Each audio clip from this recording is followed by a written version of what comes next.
the World Nomads Podcast bonus episode. Hear amazing nomads sharing their knowledge, stories, and experience of world travel. Thanks for tuning in. Kim and Phil with you, and another amazing Nomads podcast. This episode focuses on somebody named Eric Maddox. Yeah, look, Eric was inspired by travel to create the virtual dinner guest project, which brings everyday people together from different countries, mostly the US and countries it's in conflict with. So you can see where this is heading. Mm-hmm. He gets them to share a meal via video link with the aim of breaking down those cultural barriers and getting rid of those misconceptions. Yeah, now Eric also shines the spotlight on mainstream media, questioning the nightly bite-sized news grabs that can lead to misunderstanding rather than conversation, which is what he's all about. And Phil, a disclosure, both you and I have journalism backgrounds in both radio and TV. Yep, we're responsible for some of that. Yeah, exactly. Eric also has a podcast, The Latitude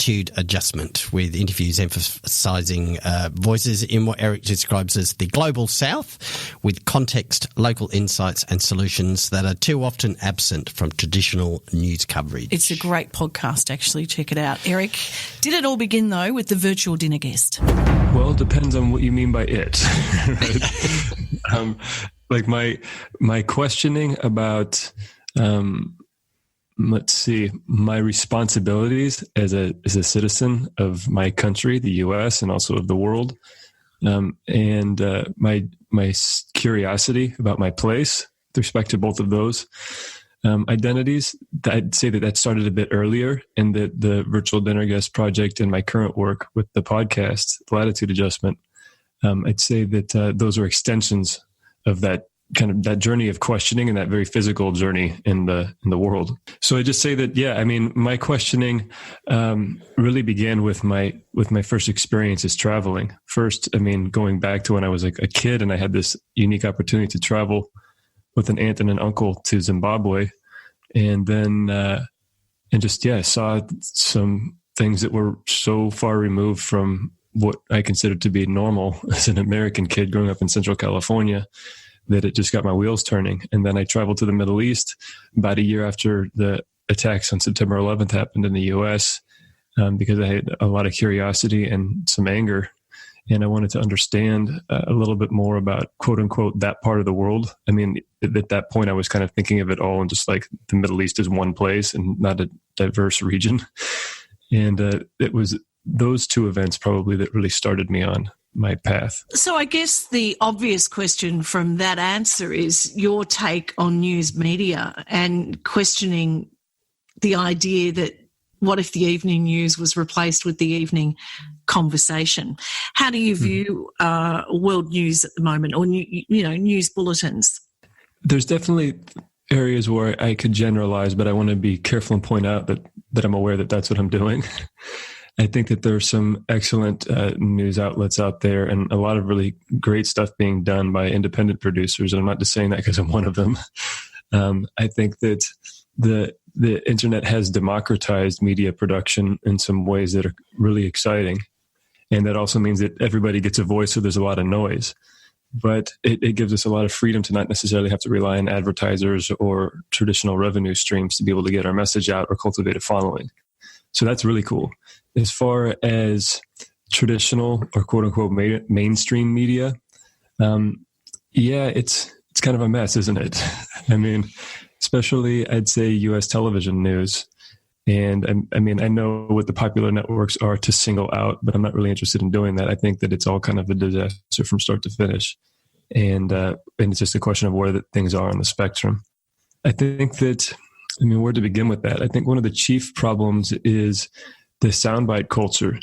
And I'm not sure where to assign blame there, if that's due to short attention spans and a lack of curiosity on the part of the consumer, or if that's what's being cultivated in us by a commercial interest-driven media culture that's more interested in keeping us tuned in long enough to buy the next product that they're trying to sell us on that network. But there doesn't seem to be a whole lot of a time or attention paid to nuance and to not just presenting simplistic narratives that just reinforce stereotypes about different places around the world, especially the global South. For me, it's that second and that third question that need to be the focus of more of the coverage of global events. And also context. When we're hearing about conflict, or we're hearing about why the consequences of even a natural disaster are so severe in some places, but they're not in others, it's often treated as if these things are taking place in a historical vacuum. I see a responsibility of the media to keep the citizens informed and to address the public interest and to speak truth to power. I was. Just my 2 cents. No. It's great. And it's fantastic. And you've really just challenged me on a lot of things there on a very personal level. And I appreciate that. I really do. And I agree with so much of what you're saying. A bit of background on me. I used to be a television news producer. Sorry. No. It's fine. I mean, but no, what you're saying, a lot of that is really true. And I'm just thinking right now, as we're having a chat, it's like, so it's a half-hour bulletin, and, you know, there was a certain amount of time allotted for sports and weather, and, you know, we had 3 commercial breaks to fit in, so we knew exactly how much content we could fit in. And I'm trying to think why it is that a story had to be around about 1 minute and 10 seconds. Mm-hmm. And I think that was because we wanted to fit in as many as we could. So that's really challenged my, beliefs there about how long a story should be. But I totally agree with you. That makes them really vacuous and, shallow. And I've interacted with quite a few journalists over the years and lived with a few too in my travels. And I do understand that this isn't necessarily down to the person who's actually presenting or even writing the news. There's a chain of command, if you will. Yeah. And I also, I take your point that there are a number of stories to cover. And for me, okay, if you're reduced to 1.5 minutes to cover like some sort of horrible humanitarian disaster someplace in Africa or pick a country, because the rest of the coverage is also devoted to equally important topics, then I get it. But if half of the news coverage is devoted to a celebrity scandal and an implant malfunction, and then you're trying to squeeze in a couple of minutes at the end or in between these scandals to cover things that actually matter, that's where I get frustrated. Yeah, it is about conversation. And I guess that's what led you, Eric, to the Virtual Dinner Guest project. And I'd like you to explain that for people listening. Nice segue. I see what you did thanks there. for bringing it back. Thank you. Thank you. The Virtual Dinner Guest project is, well, in a nutshell, it's getting people from countries that either share political conflict or share some sort of common cause and struggle, people, typically students, to sit down and connected by the internet, so some sort of video conferencing platform, sit down and share a meal together while they discuss critical news issues or points of tension and stereotypes between them. So they sit down on either end. So I've done, for example, I've connected the Native American community in the U.S. to Palestinians in the Gaza Strip. And they sit down and have a 90-minute discussion over a meal on both sides. So it kind of looks like your dinner table is continuing into the other side's living room or classroom through this virtual connection. And you have a discussion about whatever you've been reading about each other's communities in the press. In fact, we actually exchange news articles ahead of time from each other's communities about each other's communities to kind of compare how are we being reported versus how we see ourselves. And at the end of those discussions, each side then poses a question to the other side. And whatever question you receive, you then have about 2 weeks to take it to the street in your community and interview random people with this question that's been given to you by people in another country. And we take those 2 short films produced independently on both sides, they're about 10 minutes usually, and post them online as a free public education resource. So it starts with like this intimate encounter around a virtual dinner table that's where the baseline is like mutual curiosity about each other's communities and a way to address confusion and fear, and then taking that to the street and producing something that can actually educate the public.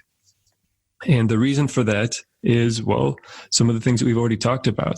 I mean, there's a number of things that I'm trying to accomplish with it, but one of them is media literacy and getting people to think more critically about the news that they consume and how those narratives shape their view of the world and even of themselves. And that one of the best ways to challenge ourselves is to expose ourselves to the focus of those news articles directly. Instead of just reading a book that presents us with a competing set of theories, just talk to the people in that place. Remove the middleman, remove the editor. And this all came about because I saw myself playing that role. at various points. I did my graduate research in international conflict transformation, living in the West Bank in a refugee camp. This is back in 2007, 2008. And I spent about 5 months. I spent several months living there, and I spent a couple of months traveling around interviewing Israelis and Palestinians about their direct experience of the 1948 war. And I made a very, very basic documentary film out of that led to getting some funds to do a similar project on the U.S.-Mexico border. This is around 2009, 2011. And in the middle of doing that project, where I was interviewing Mexicans and Americans on either side of our wall, because there was already a wall, I realized that I had taken on more than I could handle with my limited budget, and as basically one person. I had some assistance, but mostly it was just me. And I realized also I was duplicating something other people had kind of already done to some degree. What could I do that would be unique with my limited resources? So I decided to just start connecting people directly in real time across the border at a moment when things were particularly violent in northern Mexico, and where Americans were no longer really traveling there as tourists, so they weren't seeing the reality on the ground. So the first instance of the Virtual Dinner Guest Project was putting Skype cameras, putting webcams in Mexican families' houses and connecting them to Americans in Santa Fe, New Mexico, to have one of these sit-down discussions. And then from there, I crowdfunded this concept because at this point we're into 2011 and a lot of stuff is going on in the Middle East. If people remember, like the Egyptian revolution was in 2011. And so I crowdfunded and took off again for the Middle East. And I was thinking I might be gone for 2 months and 4 months would be a success. And it turned into several years. So you're not someone sitting in an office trying to achieve this. You're actually on the ground. Yeah, I mean, where to begin? It wasn't my first experience of the Middle East, and I covered a lot of ground. I wound up spending cumulatively probably over 2 years in Egypt and a good chunk of time, many months in Lebanon, and then wound up going to the Gaza Strip, to Syria, as well, about a year, I guess, after the conflict started there, and spent some time in Turkey, Tunisia, and a little bit of time in Jordan as well before heading to India. So, I mean, one thing, I guess, if I wanted to point out one message that I'd like people to take home, especially when it comes to the Middle East and North Africa, is don't buy the hype that you're getting in the news. It's not that everything is just patent lies. It's not that. It's not that there's no conflict and no hardship and no extremism. It's just that those things didn't really define my daily life there. And I don't think that they define the daily lives of most people there.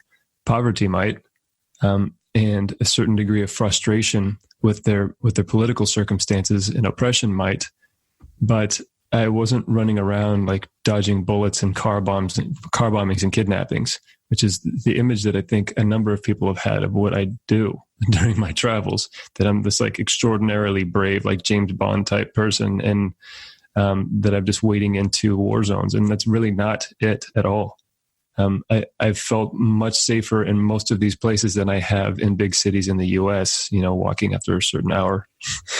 And so that's I want to make that clear too. I'm not a brave person at all, and you don't need to be to experience the Middle East, and it's a diverse region. That would be the second thing that I would point out, that the Middle East is not a country. It's a manufactured Western construct.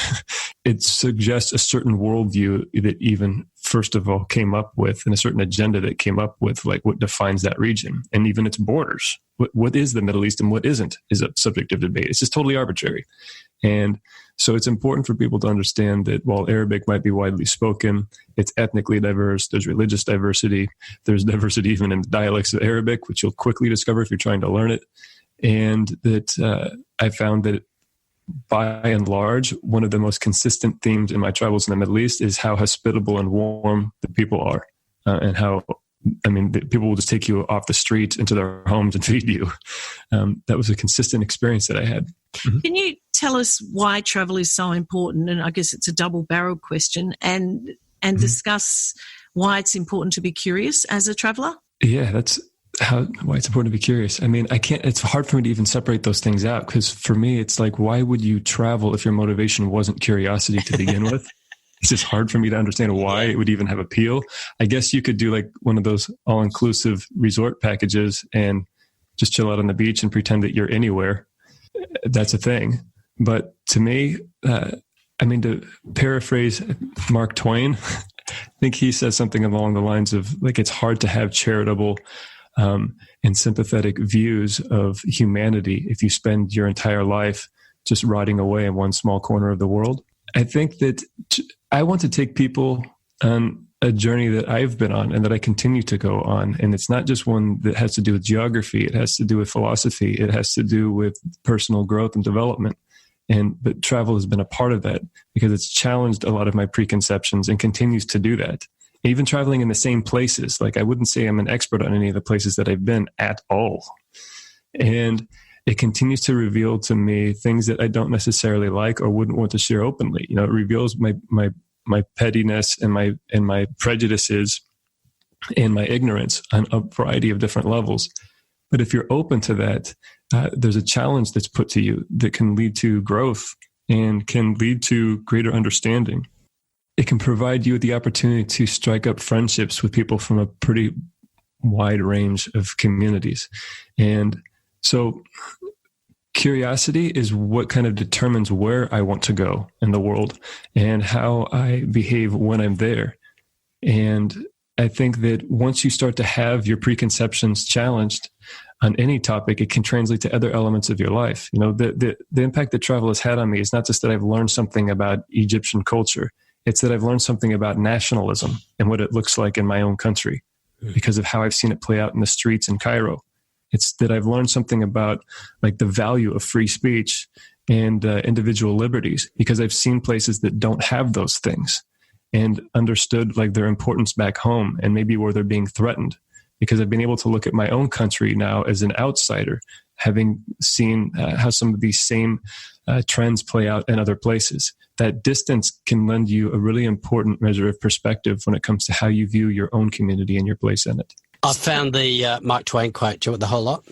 Travel is fatal to prejudice, bigotry and narrow-mindedness, and many of our people need it sorely on these accounts. Broad, wholesome, charitable views of men and things cannot be acquired by vegetating in one little corner of the earth all one's lifetime. Amen.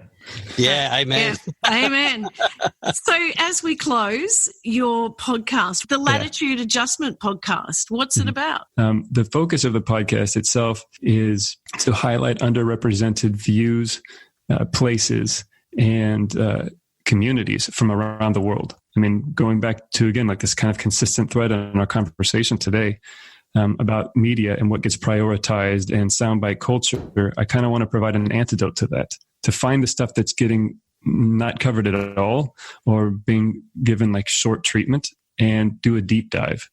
Most frequently, it's someone who's local. Every once in a while, it'll be somebody who, like, maybe they did their PhD research on that area and they speak the language and they understand it well. And to try and understand root causes instead of just looking at symptoms and looking at effects, looking at, okay, why do the same places continue to remain in these conditions that are unlivable? Where might we begin to find some of the solutions to that by listening to the experiences of everyday people? If you consider yourself a global citizen, as I said before that chat, you must subscribe to the Latitude Adjustment to hear the personal stories that Eric captures so beautifully, and watch or listen to the resources he provides to further continue the conversation and challenge those stereotypes and political narratives. Which just happened to us a little bit there, didn't it? It did, yes. I feel much better now, but there you go. But look, speaking of stereotypes, we heard Eric talk about what is the Middle East and what isn't. Next week's destination episode features travel to Oman, and we chat with local travel blogger Rama. Oh, yeah, it's a stereotype, I believe, that Middle East is not the safe place. But you know what? Take my word. It is one of the safest places to travel in the world. I mean, people should move on now. Indeed. Now, more from Rama in the next episode. Phil, as you said, exploring Oman, which is growing in popularity as a destination, and we want to inspire you to visit this place before everyone else does.